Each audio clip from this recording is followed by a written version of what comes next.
요즘에는 벨트가 긴 것도 많이 나와요. 네, 이거는 저희 한국에서 판매하는 공인 아인가 요가 센터에서 판매하고 있는 벨트예요. 요즘에 이거보다 더 얇고 긴 것도 나오더라고요. 그것도 되게 활용도가 좋아서 발이나 이렇게 연결하기엔 좋고, 이제 우리가 이제 벨트를 사용할 때 정말 기본적인 거지만 그래도 언급하고 갈게요. 쇠가 있잖아요. 보통 일반적으로 플라스틱도 있지만 쇠가 몸에 닿지 않게 되도록이면 세팅을 할 거고요. 오른손잡이가 많으시죠?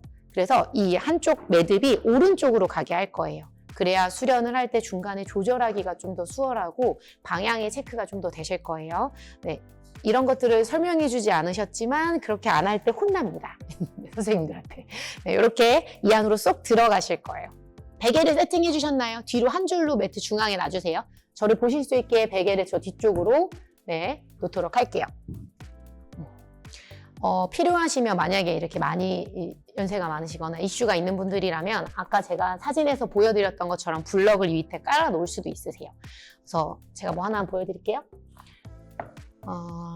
프라나 야마 우리 호흡하는 수련 하잖아요.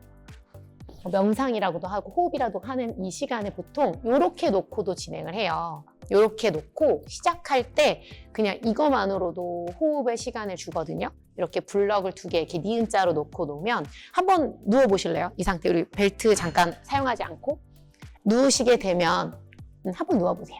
그거와 블럭을 놓지 않은 거의 차이를 느껴보세요. 너무너무 편하신데요. 우리 무릎을 잠깐 구부려 볼까요? 누우셨을 때, 여기 누웠을 때. 자, 제가 이게 누웠을 때 이슈가 없는 분들, 선생님들은 다 이제 요가로 수련하신 분들이라 괜찮은데 일반인들 같은 경우에는 누웠는데도 허리 통증을 느끼는 분들이 계시거든요. 그랬을 때 누운 상태에서 엉덩이를 살짝 들어서요. 꼬리뼈를 말아서 항문 쪽으로 힘을 조금 준 다음에 엉덩이 그대로 내려보세요. 그러면 청골 부위의 피부와 근막이 조금 늘어나기 때문에 허리가 조금 더 편안함을 느끼게 되거든요. 그래서 지도하실 때 누운 상태에서 엉덩이를 한번 들었다가 내려주세요를 저는 좀 이슈가 좀 심하다 싶으면 계속 반복적으로 말해요. 손을 앞으로 뻗으셨을 때 바당굴리아사나라고 해서 우리 기지개 피는 동작이잖아요. 네, 다시 접어주세요. 여러분의 의식을 날개뼈에 가져가 보세요. 자, 날개뼈가요. 이렇게 된다면요. 그쵸? 그럼 우리 몸통은 일하지 않아요. 이때 날개뼈를요. 뒤로 아래로 내려놓은 상태가 벽에 기댄 것처럼 움직이지 않고 손을 뻗어내 보세요. 날개뼈는 계속 그 자리에 있다고 상상해 보세요. 그리고 걔가 움직이지 않아요. 손이 올라가실 때도 날개뼈는 계속 그 자리에 있어요. 그리고 엉덩이를 들어서 무릎 위에 엉덩이 위에 손끝까지 나의 몸을 펼쳐내고 호흡합니다. 시선은 정면이고요. 바당굴리아사나예요. 이때 무릎, 엉덩이, 귀 옆선, 아까 제가 중립선이라고 말했어요. 귀 옆에랑 어깨선, 그리고 골반 대전자 부위, 무릎 옆선이 일직선일 때가 중립이라고 했어요. 근데 우리 여러분의 몸이 중립선에 있는지 상상해봐요. 네발 자세를 하셨을 때 이렇게 어깨 아래, 손목, 골반 아래, 무릎에 있을 때 중앙 정도의 블럭을 놔주시고요. 그리고 10발가락을 세워서 아도무카 스마나사나 다운독을 해주세요. 네, 지금 네. 잠시만 돌아올까요? 자, 이렇게 네발 자세 하셨을 때 손과 무릎 사이 가운데 블럭이 있어야 돼. 대부분 너무 앞에 있어요. 가운데 있어야 돼. 가운데. 회원님들도 그렇게 많이 하시더라고요. 다시 한번 해볼까요? 거기 머리에 무게감이 완전히 길해지고 나니까 어깨 회전이 좀 편해져요. 그죠? 왜 회전이 편해지죠? 바깥쪽으로 어깨를 회전시켜봐요. 안으로 회전시켜보세요.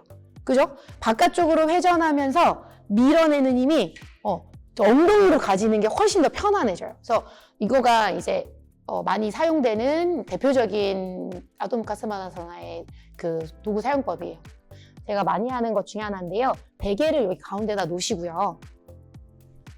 손을 이렇게 플랭크 상태가 되면요. 골반을 기대세요. 베개에. 힘들지 않을 거예요, 여러분. 그죠? 발가락을 꺾어 세우셨죠? 그때 뒤꿈치를 뒤로 보내면서 아킬레스건의 스트레칭을 느껴보세요.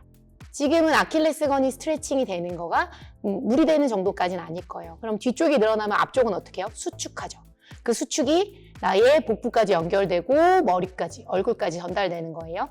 손으로 밀어내면서 가슴을 앞으로 위로, 뒤꿈치는 뒤로 갑니다. 이게 우르드바 무카예요. 괜찮죠? 자, 엉덩이를 들어서요. 지금 있는 발가락의 위치에 뒤꿈치가 오게 하며 아도무카스바나사나. 그렇게 하면 아까 블럭 쓴 것처럼 머리를 살짝 베개에 기댈 수 있어. 다시 한 번 더 뒤꿈치를 뒤로 보내면서 우르두바무카스바나사나. 엉덩이를 가라앉힐 때 가슴을 열어요. 어깨를 왜 회전? 아까 다운독 할 때 어깨 왜 회전했잖아. 지금도 회전을 이렇게 줄 거야. 다시 한 번 더 엉덩이 높아져요. 한 번만 더 해볼게요. 마시는 숨에 내쉽니다. 아기 자세로 잠깐 쉴게요. 후. 지금 하셨던 거 한 번만 보여주세요. 네. 마시면서 우르두바 위로 향해 하늘 봐요. 기대고 계실게요. 자, 어깨 안에 손목이 있을 거예요. 근데 우리 선생님 뒤꿈치 보면 어때요? 뒤꿈치가 일직선상의 벽에 단 것처럼 우리 수련해야 되거든요. 그거 먼저 이해해야 돼요. 그럼 선생님 잠깐 엉덩이 들어보자. 그러면 지금 선생님이 갖고 있는 것보다 발을 조금만 뒤로 가볼게요. 더 많이 가볼게요. 매트 끝까지. 자, 그럼 거기서 한번 다시 해볼게요. 그때 이거는 선생님 발이 뒤로 가도 마찬가지야. 선생님이 습관인 것 같아. 이슈인 것 같아. 거기 해야 돼. 그래서 여기가 판판해야 돼. 그리고 나서 여기서 뒤꿈치를 밀어내는 힘을 써야 되는데 이거는 발목의 과굴곡 상태인 거예요. 그런 상태가 된 다음에 어깨 외회전을 가지면서 들어 올리셔야 돼요. 자, 그때 이제 여기서도 꼬리 말아서 엉덩이 뒤꿈치. 이때 발이 멀거든요. 그럼 이거 할 땐 발을 조금 갖고 오세요. 감사합니다, 선생님. 자, 우리 한 번 더 다 해볼게요. 다리를 벌렸어요. 손으로 골반을 잡을게요. 앞쪽에 전상장골이 들어가죠. 튀어나와 있는 골반 뼈 부위를 만져보고 그 부분을 위로 들어 올린다 상상하며 뒤꿈치에 체중을 주세요.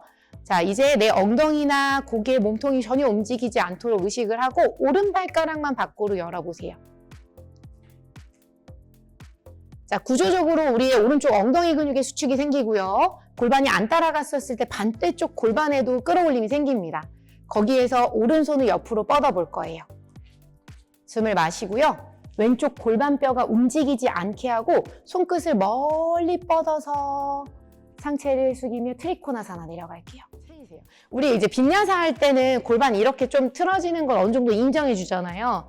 얘를 잡은 이유는 얘를 진짜 안 움직이게 하려고 잡은 거예요. 진짜 안 움직이게 하려고. 그리고 내려가 보세요. 그러면 나의 왼다리의 힘이 느껴져요. 그렇게 지금 전 티칭한 거예요. 그러면 아사나를 잘하려고 하는 게 아니라 뿌리의 단단해짐을 먼저 경험하는 거가 더 중요해요. 정확도가 좋아지는 거죠. 거기서 수련을 해보세요. 그러면 우리 아르다 찬드라를 갈 수 있어요. 그쵸? 그러면 수련을 다시 순서대로 오른발 열었어요. 트리코나사나를 거쳤죠? 무릎을 구부리며 골반 정렬이 삐뚤어지지 않게 의식했어요. 그때 하나의 블럭을 새끼발가락에서 30cm 정도 앞쪽에 하나 놔주세요 라고 미리 세팅을 해주세요. 그리고 나서 트리코나에서 하시기엔 좀 쉽지 않아요. 일반인들한테. 그래서 보폭을 좀 좁혀놓으세요. 이럴 때. 에너지를. 그리고 나서 블럭 위에 손을 얹고요. 여기에서 다리를 들어 올리며 아르다 찬드라사나로 연결할 수 있습니다. 새끼발가락에서 옆에서 보세요. 새끼발가락에서요. 앞으로 그대로 직진하셔서 30cm 앞에 있을 거야. 왜 30cm일까요? 맞아요. 몸통 길이에요. 이 몸통 길이라 허리가 짧은 사람이면 좁을 수 있을 거고 전 허리가 기니까 좀 더 멀리 있는 느낌인 거고요. 그거에 맞춰셔야 돼요. 근데 이제 이 위치가 왜 발 뒤에 있냐면 누웠을 때 몸통이 좀 뒤에 있잖아요. 근데 손을 이렇게 앞에 짚으면 어때요? 당연히 몸이 휘어져요. 그래서 이 위치 세팅도 중요하고요. 그리고 다리를 들었을 때도 들어 올린 다리를 되게 많은 분들이 진짜 많이 뒤로 뻗어요. 뒤로 뻗는 이유는 뭔지 아세요? 뒤로 가는 거 복근 약한 거고요. 앞으로 뻗는 사람도 엉덩이 안 잡으신 거예요. 이렇게 앞뒤 밸런스에서는. 그래서 다리가 뒤로 빠진 거 이 사람이 흉곽이나 복근을 좀 더 잡아야 되는데 못 잡아서 연결성이 떨어진 거거든요. 그럼 지도하실 때부터 설명을 하실 때 다리를 생각보다 앞쪽으로 들어주세요 라고 설명해 주세요. 앞쪽으로. 그리고 몸이 허락하는 범위 안에 조금씩 뒤로 가는 게 훨씬 더 안전해요. 근데 아예 처음부터 이렇게 뒤로 들면 계속 넘어져. 지도할 때 그게 아마 조금 더 안전성 있게 수련을 하실 수 있을 거예요. 정굴 자세를 할 수 있는데요. 정굴 자세를 보통 이렇게 많이 하시잖아요. 여러분 쉬면서 보시는데 수업할 때 현실적으로 쓰는 거는 사실 이거 더 많이 써요. 저도 디스크 환자 가르칠 때 그냥 이렇게 그냥 앉혀서요. 그분이 이렇게 후방경사나 잡는 힘이 없는 사람들은 누르세요만으로 몸통에 대한 들어올림으로 호흡하게 함으로 인해서 호흡근을 강화시키고 척추 주변의 스트레스를 완화하게 먼저 많이 만들어줘요. 처음 왔을 때 그래서 이렇게 그냥 여기서 숨쉬게 하거나 이마를 이 위에 얹어두고 제 척추 모양 보면 둥글려서 엉덩이 힘을 주고 어깨는 긴장을 풀어서 여기에서 호흡하는 시간을 줘요. 이것도 재활적인 접근인데요.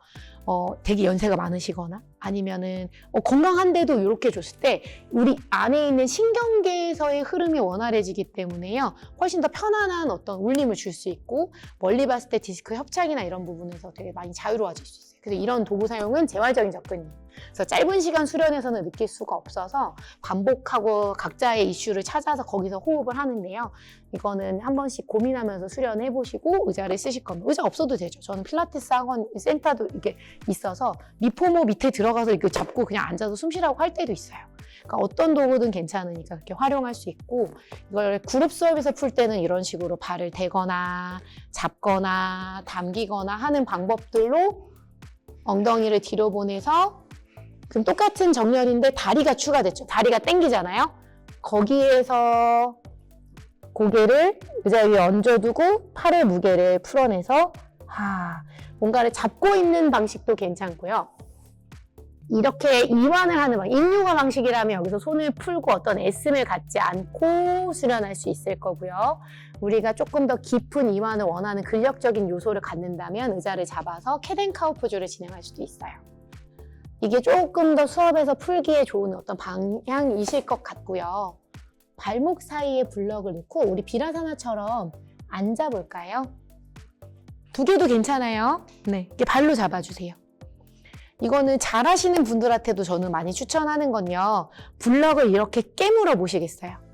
깨물면 엉덩이를 들었을 때 허벅지 안쪽에 약간 뒤쪽과 엉덩이 밑에 쪽 감각이 느껴지는 안쪽 중심근을 쓰는데 훨씬 도움이 돼요. 그래서 얘를 조인 상태를 유지하고 있는 게 우리의 허리 다치지 않게 해주는데 되게 좋거든요. 우리 활자세 같은 걸 하실 때나 세투반다 할 때도 다리 모아서 하는 거 되게 힘들지만 허리한테는 안전하고 다리를 벌리면 유연해서 활자세를 잘할 수는 있지만 사실 허리에 약간의 좁아지는 영향을 끼치거든요. 그래서 지금처럼 뭔가를 쥐고 하는 건 안정성을 좀 더 줄 수 있어요. 손으로 허리를 받쳤을 때 우리의 골반을 앞으로 보낼 때 이런 수련을 하실 때는 앞에 벽이 있다고 생각해 보시면 벽에 골반을 기댑니다. 여기서 숨을 쉴 거고요. 고개가 좌우로 움직여지지 않게 하셔야 되고 가슴을 위로 들어 올려서 복부의 공간이 펼쳐진 상태에서 시선은 정면을 응시하고 여기서 숨을 쉴게요. 벨트가 있으시면요. 벨트를 엄지발가락에 한번 넣어 보시겠어요? 벌려서 원하시는 넓이로 우리 트리코나 할 때처럼 넓어도 괜찮아요. 발가락에 이렇게 넣어주세요. 우파비스타 코나사나를 하셔도 괜찮고요. 네, 이렇게 발가락으로 얘를 당겨서 무지에만 있는 사람 발가락 벌리는 소도구 사용하시는 것처럼 그렇게 걸어주세요. 자, 그리고 뒤꿈치가 조금 더 밖에 있어요. 그때 블럭이 있다면 자신의 발이 여기가 일직선이 되게끔 발을 세워주시는 거예요. 근데 여러분이 여기가 생각보다 일직선이 되는 거가요. 약간 발목에 내회전 느낌인 상태가, 내전 느낌 상태가 있어서 좀 느낌이 막 엄청 편안하진 않으실 수도 있어요. 근데 벨트를 여기서 찢어 벌리는 것처럼 당겨요. 느껴지시나요? 엉덩이 밑에 혹시 느껴지세요? 그렇죠. 그 느낌을 느끼기가 훨씬 좋아요. 그 골반 적응과 안쪽 힘들을 느끼기가 좋고 그러면 반대로 발가락 감각을 잘 못 벌리고 못 쓰시는 분들은 그럼 그 힘이 되게 약하겠죠. 그렇죠? 자, 그럼 지금 사용하셨던 이 움직임을 갖고 이렇게 있을 때요. 그러면 발이 뒤꿈치가 좀 더 밖으로 가면 아치가 무너진 발이에요. 예를 들면 그럼 이 사람한테 요렇게 만드는 발정렬을 연습시키기가 수월해질 거예요. 발목에 아치 그리고 무지해반을 고치는 뿌리 내리며 트리코나사나 할 때 이 바깥쪽 눌러주세요 하잖아요. 발 보시면 요렇게 움직여져요. 근데 제가 이제 사람들한테 가르칠 때 요 정렬을 설명하면 선생님 저 여기 땡겨요. 발목 아픈데요? 이렇게 말씀하세요. 근데 교정적인 어떤 정렬을 갈 때 너무 딱딱한 사람 강도로 조절해야 되긴 하지만 안 쓰시던 걸 썼을 때는 맞기는 해요. 요렇게 만들다 보면 이제 힘이 좀 더 생기는 상태가 되고 요거를 갖고 숙였을 때 그럼 뒤쪽 감각도 훨씬 더 좋겠죠. 목이 진짜 너무 편안한데 목이 길어지는 느낌이고요. 선생님 잠시만요. 무섭죠? 선생님 이렇게 하면 저도 무서워요. 그래. 한 번도 안 해봤어요. 근데 느낌 진짜 좋아요. 선생님 가실 때 머리를 여기서부터 들어가야 돼요. 일로 가서 팔은 어디 있어요? 선생님 일단 머리를 숙여주시겠어요? 네, 여기서 이렇게 들어가요. 머리 이렇게 목이 들어가요. 목만 들어가요 안전해. 그지? 손은 여기. 네, 좋아요. 자, 선생님 다리 하나만 들어볼까요? 두려워하시니까 제가 핸즈온 해드릴게요. 그러면 저를 누르세요. 저를 눌러요 다리로. 나를 미는 게 아니라 눌러. 이렇게. 그리고 반대다리 그리고 들어. 그렇죠. 그리고 하늘로 가. 다리가. 그치? 이렇게. 거기에서 손으로 밀면서 몸을 펼쳐내고 원한다면 다리를 한 발만 살짝 떼도 괜찮아. 한 발만. 한 발이 괜찮은지를 느껴서 축을 느껴봐. 그리고 괜찮으면 다시 대고 반대발도 그런 식으로 수련해봐요. 선생님이 너무 유연하다 보니까 골반이 지금 굉장히 전방화돼 있어서 엉덩이를 많이 써야 돼. 꼬리뼈를 말아서. 그렇지. 이거야. 조금만 더 쓸까 엉덩이? 그렇지. 거기서 이제 발이 나한테 닿으면 돼. 거기. 너무 좋아요. 지금 엉덩이 썼어 선생님. 네, 이거예요. 좋습니다.